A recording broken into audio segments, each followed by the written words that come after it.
And now, the most anticipated moment of the ceremony. It is my honor to invite to the podium Ms. Audrey Azoulay, Director General of UNESCO, for her closing address.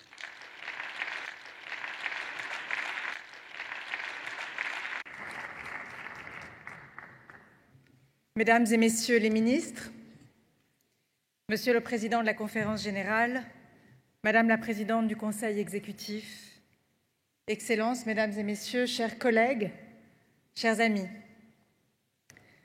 D'abord, je vous remercie de ces hommages.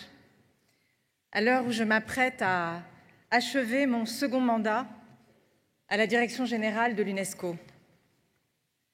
Aujourd'hui, c'est dans une clarté toute particulière que je veux revenir sur ces 8 années extraordinaires. Cette clarté, c'est celle que nous offre la Lune, en ce jour de l'année où elle est la plus proche de la Terre.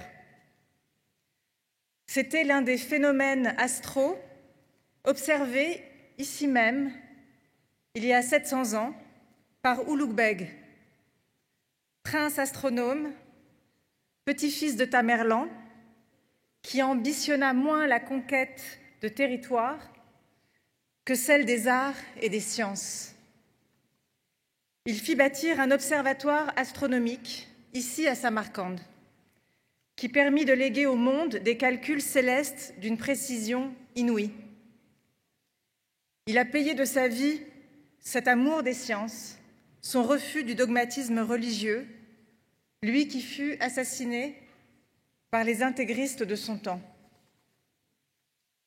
Si l'on m'avait dit en novembre 2017, j'ai revu les images à l'instant, que je serais 8 ans plus tard à Samarcande, en train de voir défiler à l'image et dans vos mots ce chapitre du roman vrai de l'UNESCO, eh bien jamais je n'aurais pu l'imaginer à la hauteur de notre aventure commune. Je veux vous remercier de m'avoir élu par 2 fois et donner cette chance inouïe de vivre le monde en servant le plus beau mandat des Nations Unies, je le confirme. De pouvoir contribuer à notre échelle, avec humilité, mais aussi avec détermination, à réparer ce monde.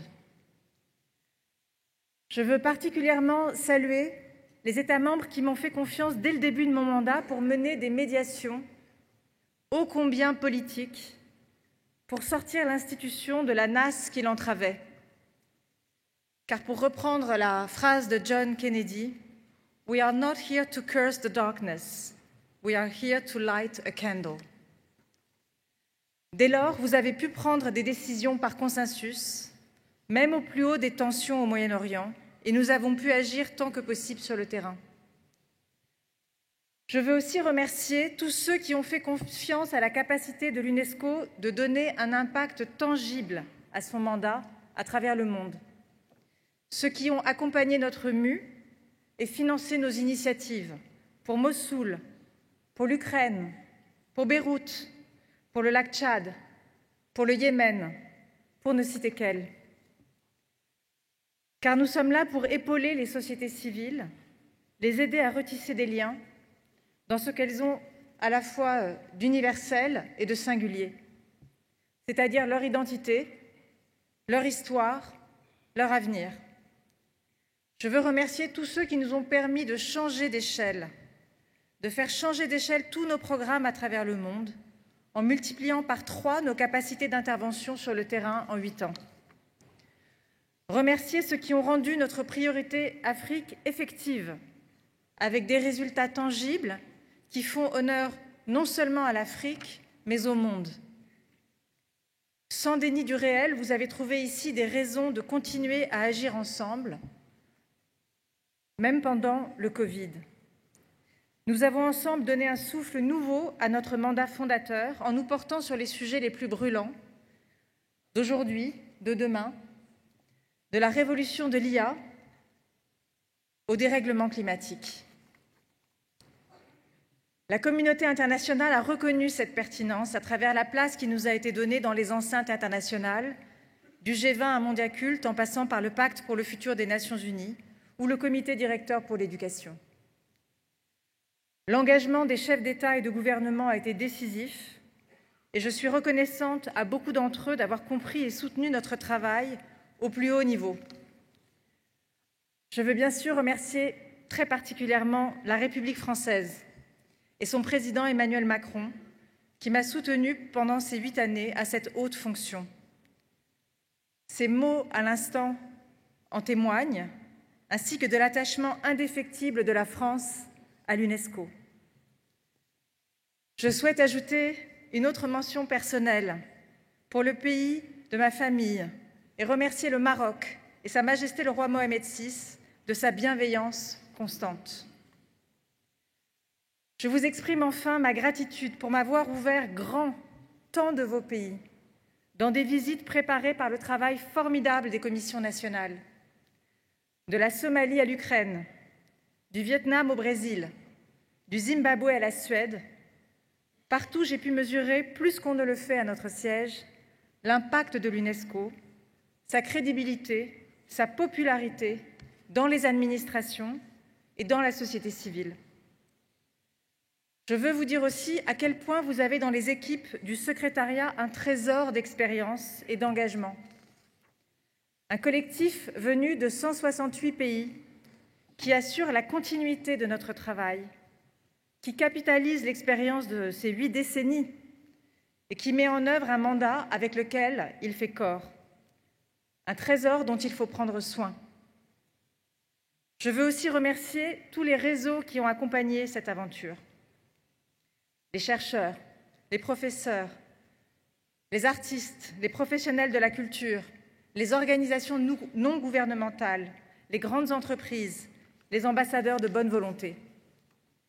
Ces sentinelles nous permettent de penser le temps long et nous gardent bien solidement arrimés au réel. Excellences, Mesdames et Messieurs, tous mes vœux accompagnent le nouveau directeur général que vous allez élire demain. Et pour moi, c'est avec une gratitude immense que je vous quitte. J'ai été profondément heureuse de servir l'UNESCO. J'y ai trouvé des valeurs et une mission en adéquation parfaite avec les valeurs dans lesquelles j'ai été élevée et que je chéris. J'y ai fait des rencontres exceptionnelles à travers le monde et vécu des moments que jamais je n'aurais pu imaginer il y a 8 ans.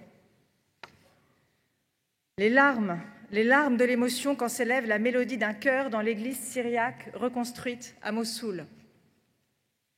Les grands yeux, les regards intenses des jeunes filles du lycée de Kambabare à Kinshasa. La fierté des acteurs de la Renaissance du Musée national à Mogadiscio. Les psaumes sacrés chantés à Lalibela. Les ouvrières à l'usine qui apprennent à lire pendant leur heure de pause à Phnom Penh. Les rituels d'intronisation de la cour royale de Nzima Kotoko à Grand-Bassam. Les musiciens, les chanteurs de l'opéra d'Odessa qui répètent tous les jours et qui jouent tous les soirs. Toutes ces femmes scientifiques exceptionnelles que nous primons et qui forcent à chaque fois une profonde admiration. L'école Salma El Sayeg d'Ashrafieh, dévastée par l'explosion du port de Beyrouth, puis totalement reconstruite. Les paroles des survivants du génocide des Tutsis. Les forêts millénaires de la réserve nigériane de biosphère d'Oban. Les pièces de la cosmogonie aztèque du musée ethnographique de Mexico dans la nuit pour Mondiaculte. Les chercheurs passionnés de l'Institut pour l'intelligence artificielle à Tsinghua. Le petit train que j'ai pris entre la Chambre et le Sénat à Washington. La déambulation dans les rues de la Havane avec ceux qui la restaurent encore et toujours. L'architecture rajpoute des palais de Jaipur. Les polyphonies albanaises résonnant à Gjirokastër. Ce fut un honneur et un bonheur rare que de servir l'UNESCO, que de s'inscrire dans une histoire et une mission plus grande que soi. Une mission dont j'aurais aimé chaque instant, y compris ces derniers moments passés ici. Car pour citer le magnifique ouvrage de Milan Kundera, « La vie est ailleurs », il n'est rien de plus beau que l'instant qui précède le voyage, l'instant où l'horizon de demain vient nous rendre visite et nous dire ses promesses. Je vous remercie.